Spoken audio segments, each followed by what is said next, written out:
Zurk by Richard O. Lewis, originally published in Planet Stories, Winter, 1941. Narrated by Tom Trussell. There was both agony and defeat etched deeply into Gaillard's lean face as he stood there in the centre of the hidden attic laboratory. His fists were clinched tightly at his sides, and his hollow eyes were staring tensely and with supplication at the steel monstrosity before him. "Zurk, you must save her," he pleaded. "You must save Marene." Zurk, the man of steel, made no move. He sat there, expressionless, his electric cell eyes staring out through the small window at the far end of the laboratory. Year after year, the steel giant had sat there staring through that window, staring out into dim, perpetual daylight that always enveloped that half of the moon which kept its face constantly toward Jupiter. Week after week, and month after month, Gaillard had stood before the giant, had stood there, hurling thought waves into the brain, but to no avail. Something was wrong somewhere within the intricate mechanism, some trouble he could not locate. Nervous and shaken, he stood there glaring into the expressionless eyes. There were but a scant 2 weeks left. Then the evil creatures from the land of darkness on the other side of the moon would come to claim Marene. Desperation gave power to Gaillard's tired brain. "Zurk!" His eyes blazed into the giant's with a final effort. "Move your head!" For a brief instant, Gaillard was certain that a feeble thought wave had tried to penetrate his own brain. He thought he caught a faint glow in the eyes. Then he wheeled quickly at the sound of a step upon the ladder up to the trapdoor in the floor. His hand flashed to the gun at his belt, and he waited tensely. His hand relaxed as the door swung slowly upwards, and he saw dark curls and a smiling face. Marene, his daughter. He went quickly to her, helped her up into the room, and stood for a moment with his arms about her shoulders, holding her to him. A crazy panorama of thoughts went through his head. He remembered the day of her birth aboard that ill-fated spaceship that had set out to colonize Mars. That was the same day the commander of the ship had reported engine trouble. He remembered the first 4 years of her life aboard that helpless ship, the ship that had finally landed the 1,000 weary colonists on this moon of Jupiter's. And then had come the creatures from the land of darkness to claim youth as a tribute from the helpless Earthians.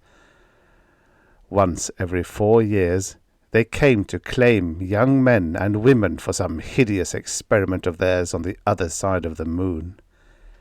And now Marene was just 16, and the creatures would be coming again in their black spaceship within 2 weeks.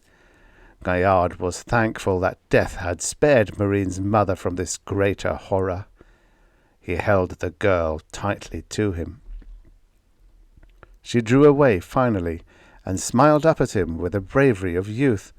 "Father," she said, "whatever happens, I'm not afraid." Her voice was like calm music to his troubled brain. "Anyway, I have news for you." "News?" "Yes. Captain Sims is going to try, maybe trying right this instant, to get a radio message through to the Earth." "Impossible." Gaillard shook his head quickly. "Zaldi and his guards keep the city under constant surveillance. Captain Sims should know better than to try. Zaldi and his devils will detect the vibration instantly." "But Captain Sims is trying a different type of sender," Marene explained. "He hopes that Zaldi's detectors will not—" She broke off suddenly. Gaillard, too, heard the tumult somewhere out in the street, and the sound of croaking shouts. He hurried to the window and looked out. There, in the street, almost below him, stood Zaldi and 6 other of the hated creatures, their scaly, bloated bodies smeared with a green substance as protection against the rigours of light. Thick lensed glasses shaded their eyes. Zaldi, croaking loudly to attract attention, was waving his arms and pointing downward at the broken body of Captain Sims that lay at his feet. Beside the dead man lay the tangled mass of what might once have been a radio that would never send its message to distant Earth. Zaldi stopped his shouting and spat upon the man in the dust and sent a heavily clawed foot raking over the already lacerated chest. He was using Captain Sims as an example to all the other Earthians in the city. Gaillard felt a hot bitterness rising uncontrollably within him.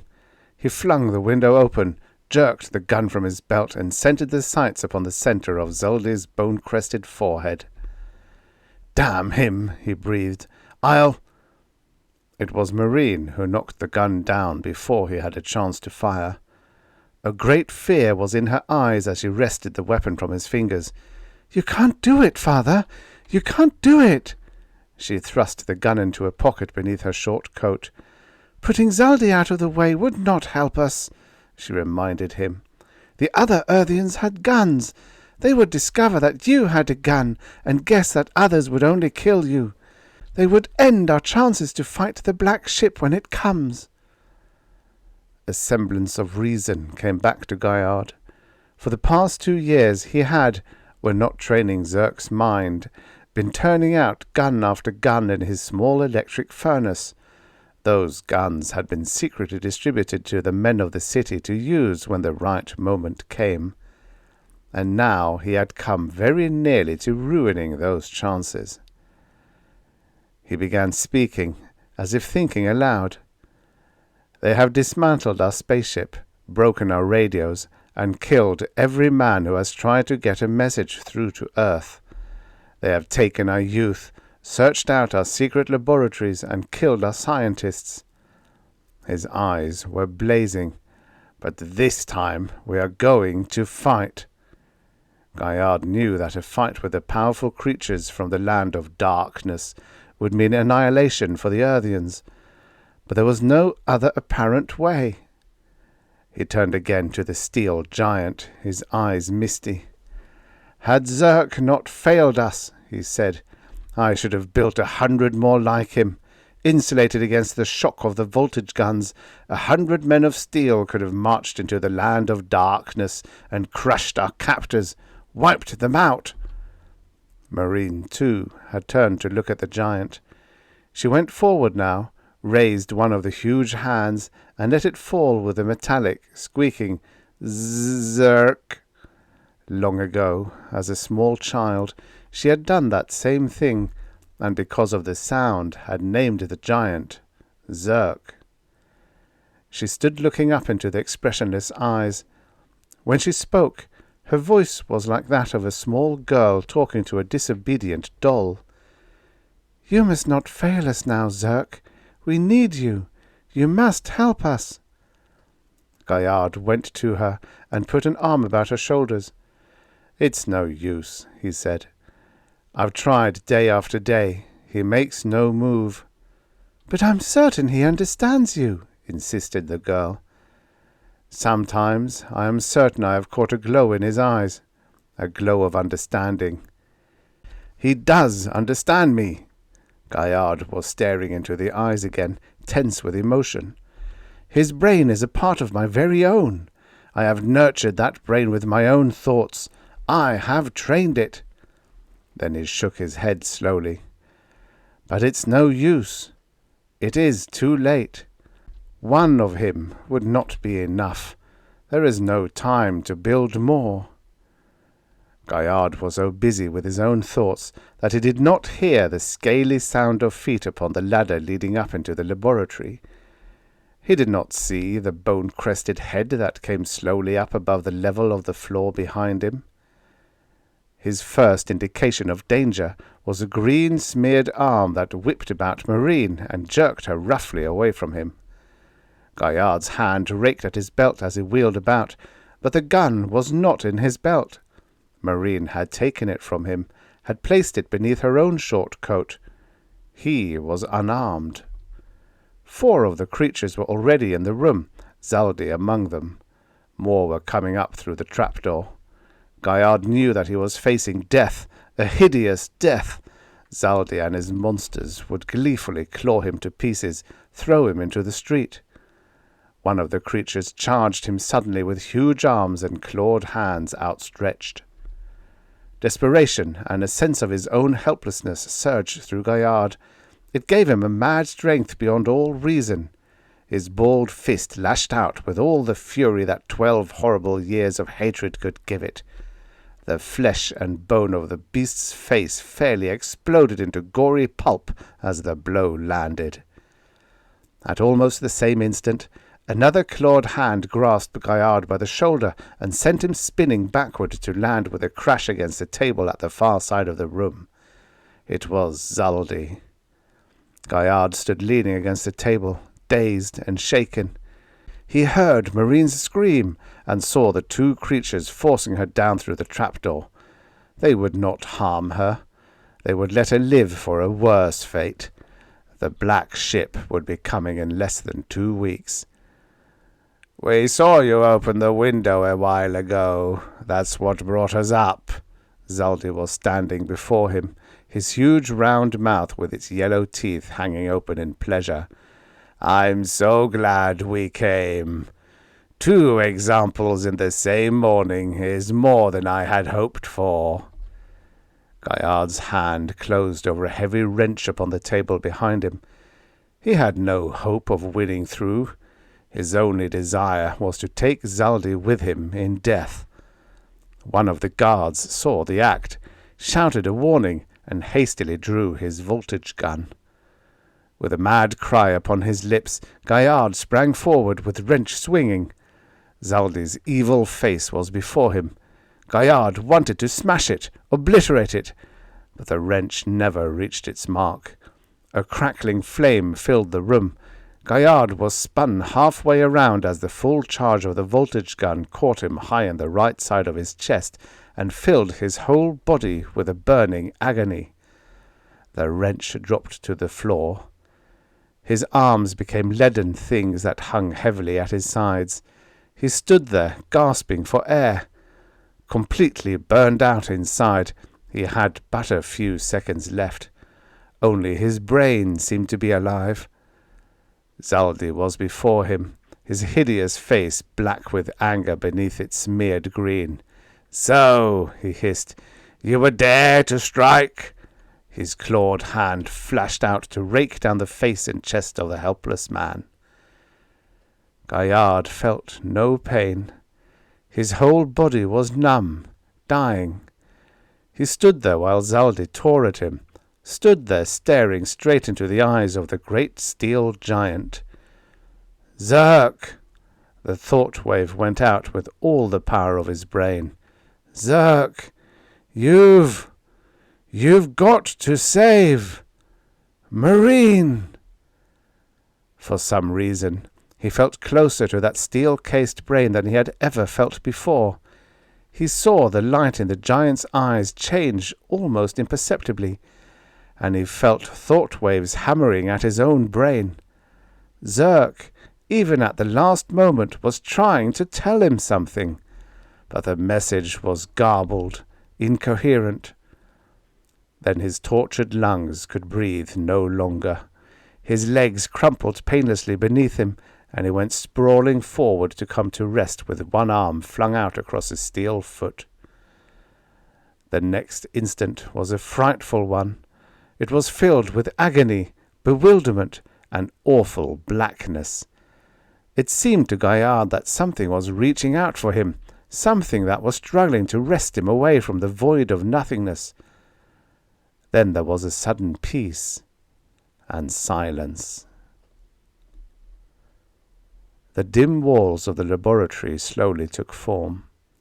They seemed to grow out of nothingness.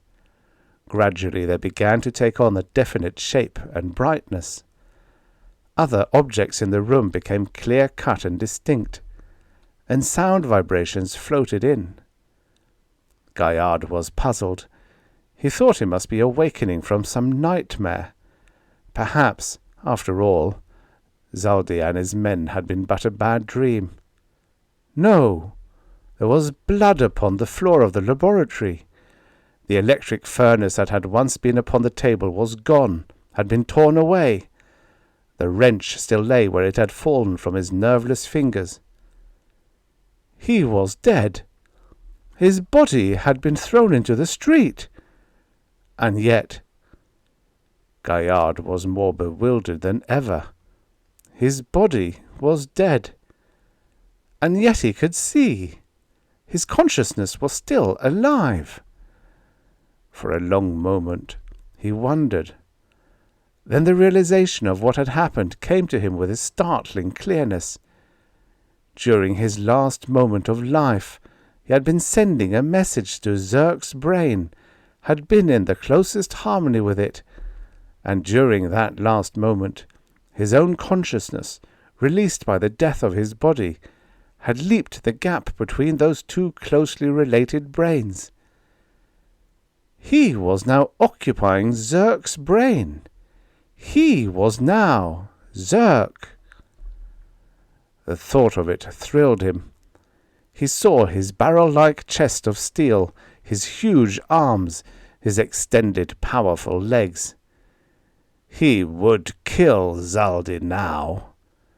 But first he would go to Marene. He would tell her that he was still alive. He would explain to her the transformation that had taken place.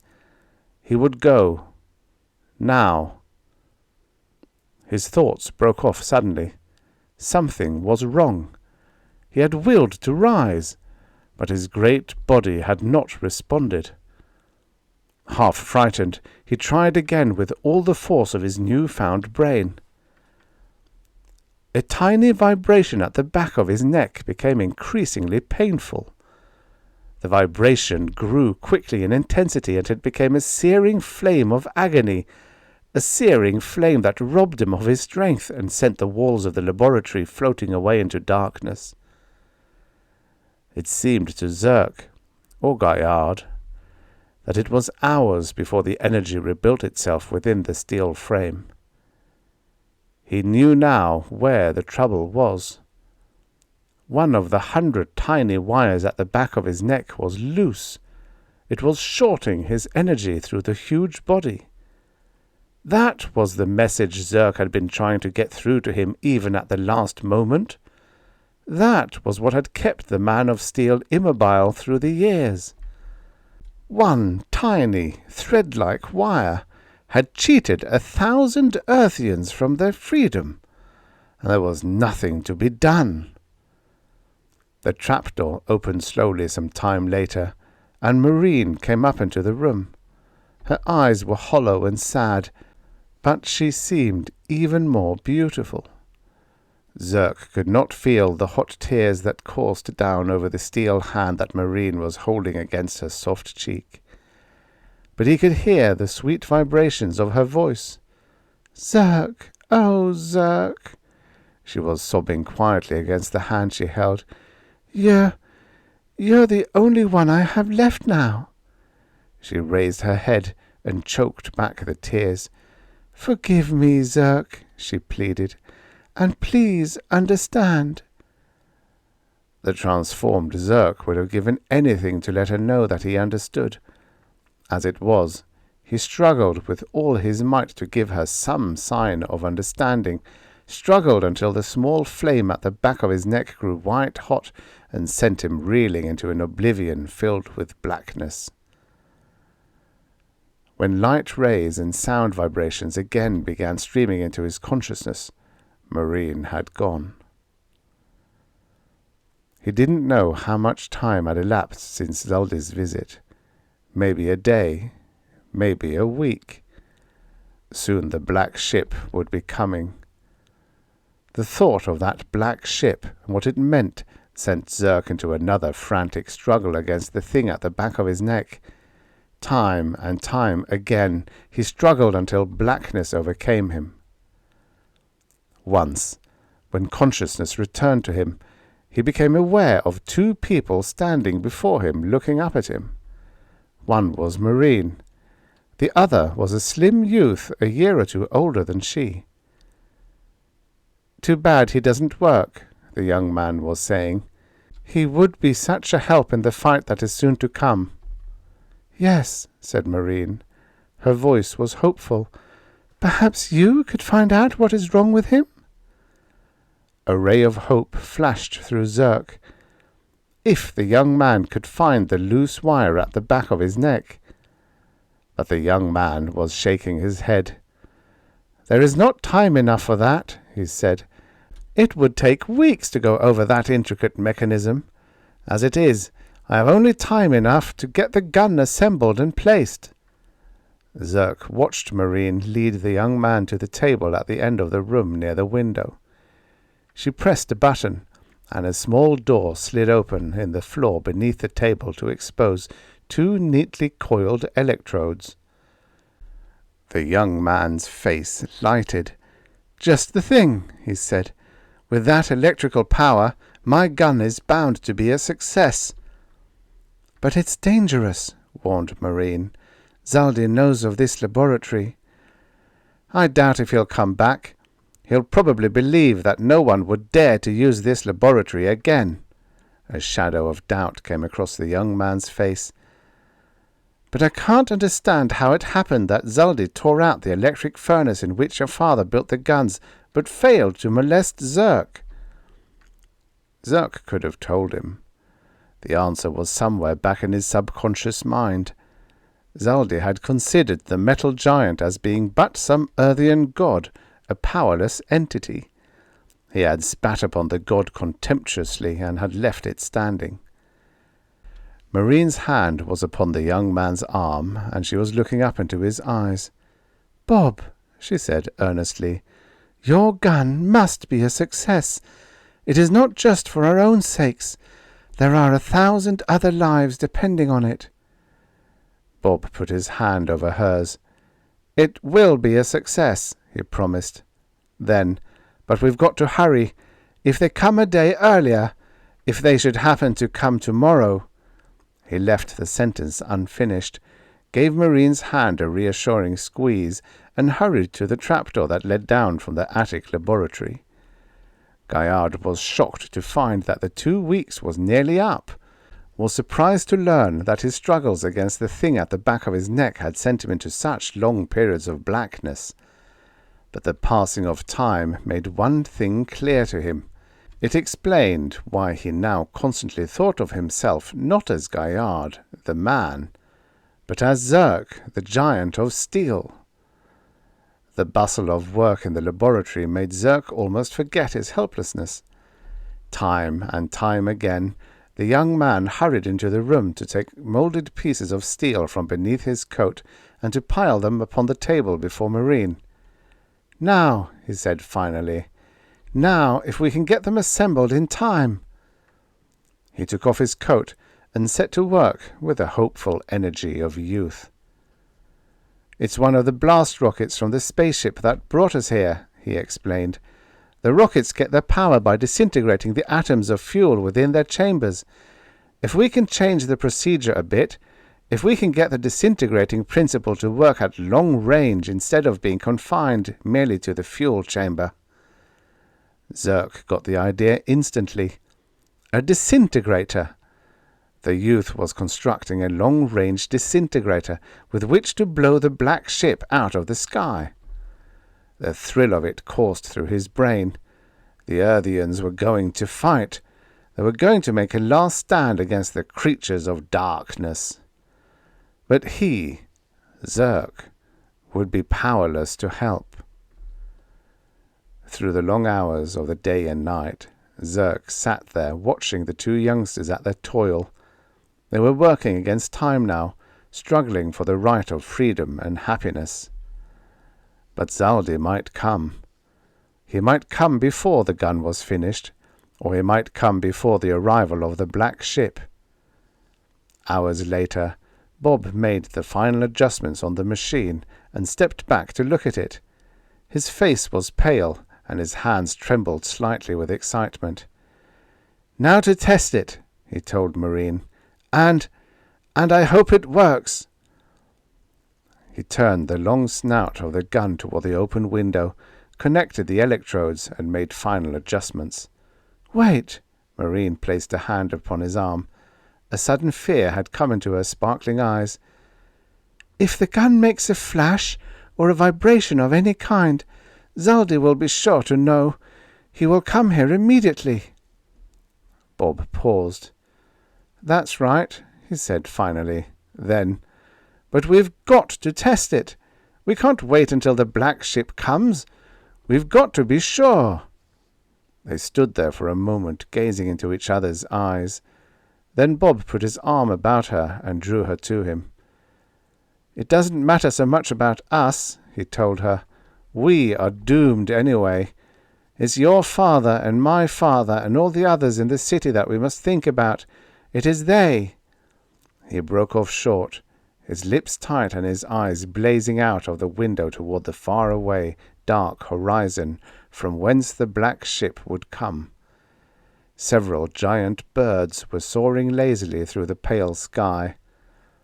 The young man seemed much older as he stood there. Zurk saw the lines of care in the cleanly cut face, and, at last, he recognized the youth.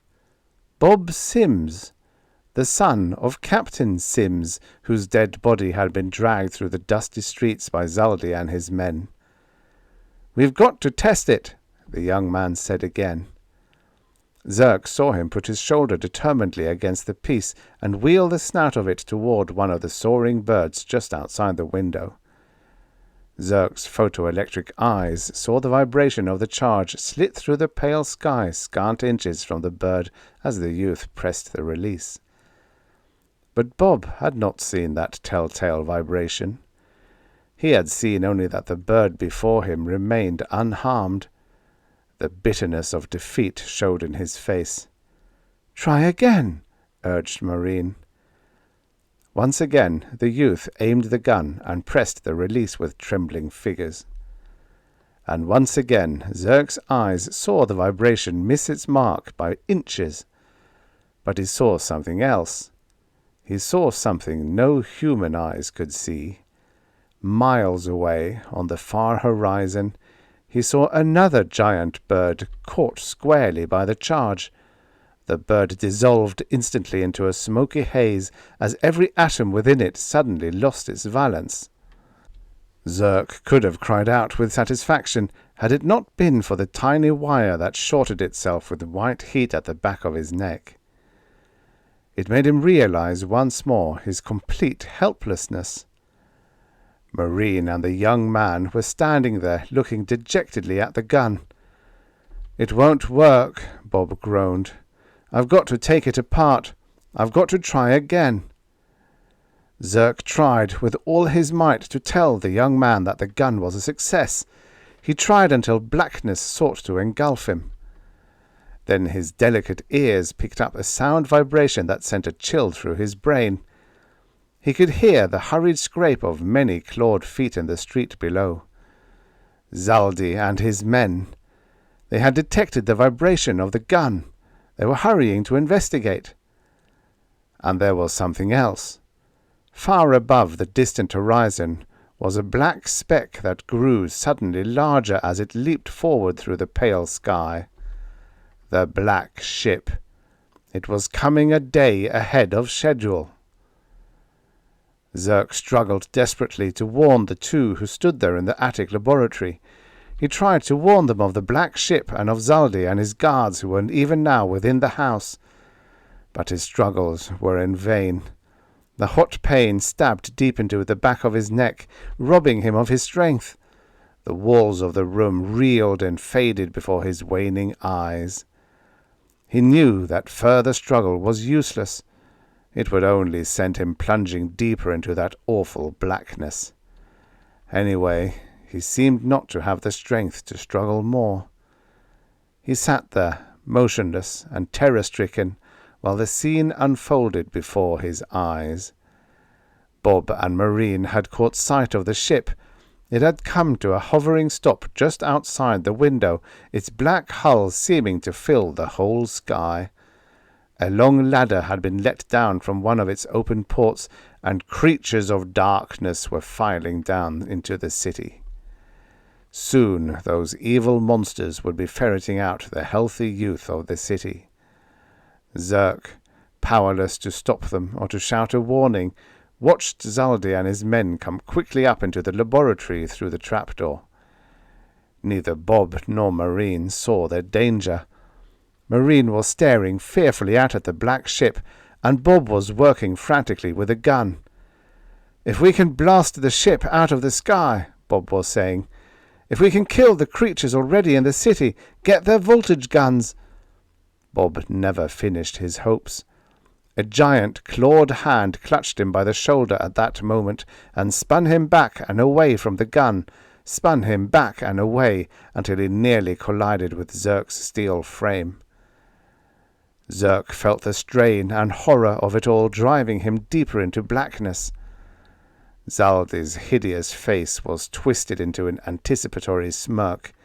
He took a slow, deliberate step closer to the young man. "You Earthians will never learn," he hissed.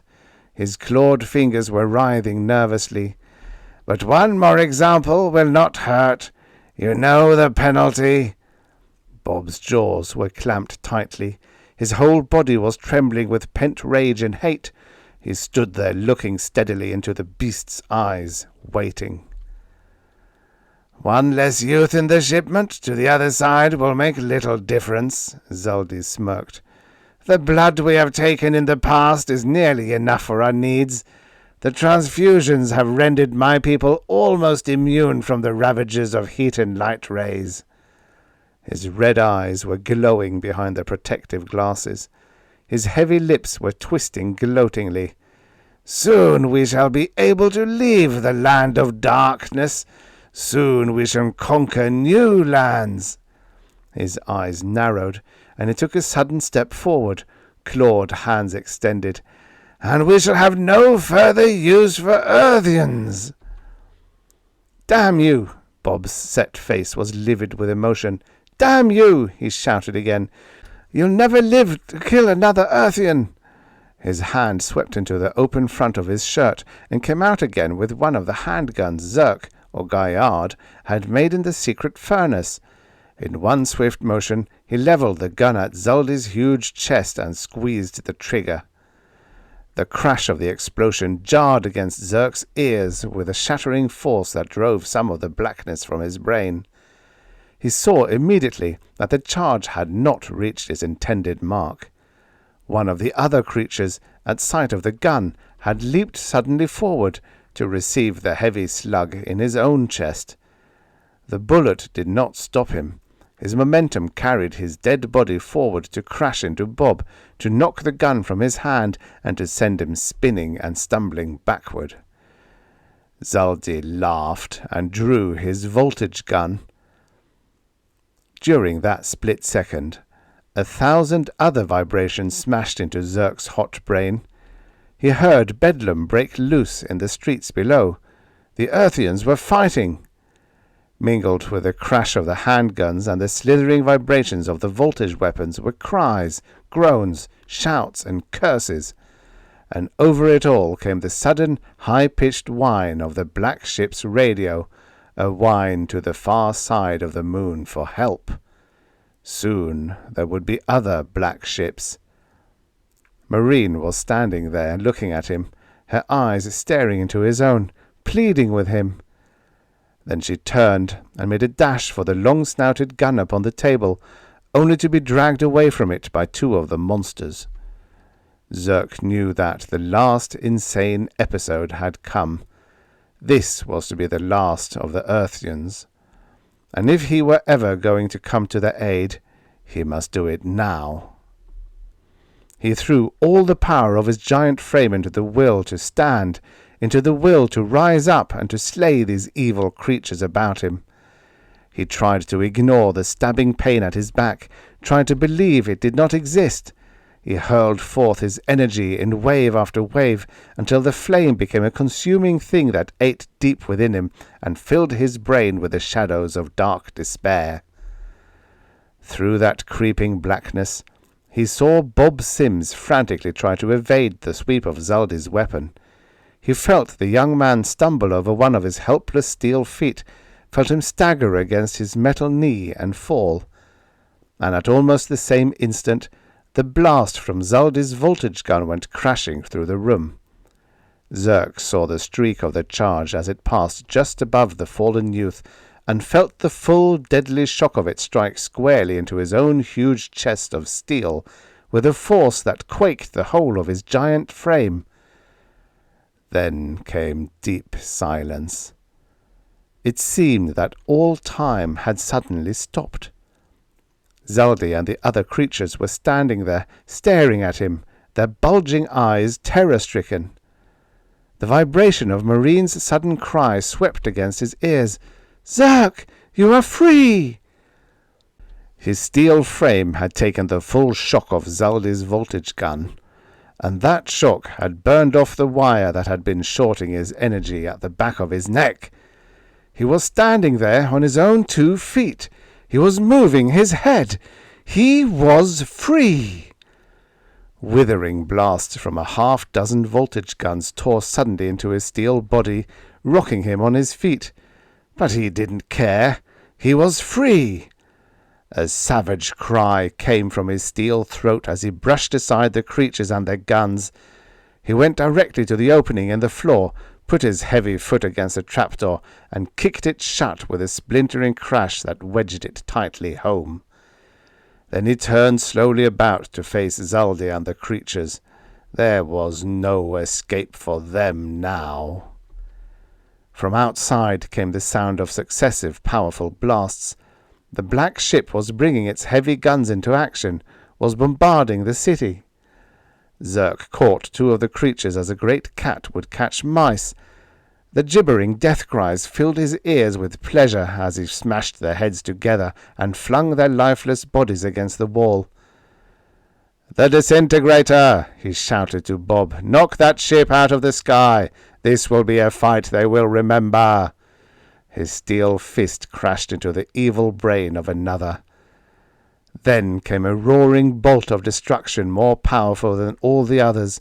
It struck the corner of the attic, quaked the building to its foundations, and sent one wall of the laboratory swirling away in a burst of flying debris. 2 of the trapped creatures sprang out of the opening, screaming. Zaldy would have followed had not Zurk clutched him up in his huge hands. Slowly, the man of steel twisted the evil creature's head about in a complete circle. Then he raised the lifeless body high into the air and cast it down into the dust of the street below. He turned to find Marene and Bob standing beside the gun. Marene was sobbing quietly. Bob was staring bewilderedly at the dangling end of one of the electrodes he held in his hands. "The blast from the ship!" he cried. "The blast from the ship carried away one of the electrodes. We are without power for the disintegrator." Zurk took the severed cable into his own hands. He saw immediately that repairs were out of the question. A long section had been blasted away between the floor and the gun, and the disintegrator was useless without power.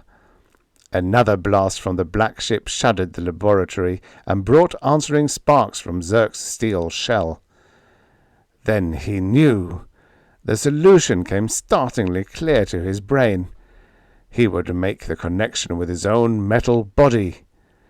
Grasping the cable tighter in his hand, he set his foot down heavily upon the other end that lay upon the floor.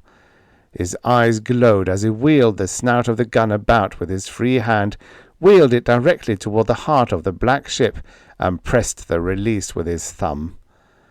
The burning wave of hot power that surged through him nearly blinded him, but he saw the great ship shudder as a disintegrating force smashed into it, saw it lose form in a shapeless cloud of nothingness as its neutralized atoms went spinning away. A great cry of triumph rang out from the fighting men of the city. The handguns redoubled their fury. "They've got the creatures on the run!" It was Marene. She was looking down into the street from the broken wall of the laboratory.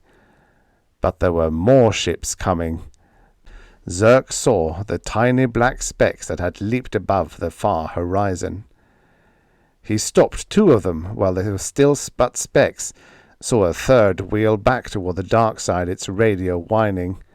The others came hurtling on. Methodically, one by one, he began blasting them from the sky. The hot charges of power that coursed through his body bleared his eyes and jarred his senses. Only 2 of the ships remained. He sent one of them into oblivion, missed the other. Twice more the ravishing shudders of power racked his body before the black ship and its evil crew vanished into nothingness before his burning eyes. But there was no time for rest. Other black ships were coming. Zurk, now a glowing, burning thing, felt himself moving the gun slowly from one to another of the ships. Zurk was surprised to find so few ships left. He must have gotten more of them than he had thought, if he had been able to hang on a moment or 2 longer. A wave of blackness began to spread over him. The great surges of energy pounding devastatingly through his heat-ridden body jarred him back again into consciousness. Through a black and red mist he saw the youth bending over the gun. The young man's eyes were afire with the light of battle, and his face was grim as he worked the weapon deliberately and methodically. Zurk felt an overwhelming desire for peace creep over him. He knew what that meant. But he didn't care. His steel body was solidly fused to the ends of the cable.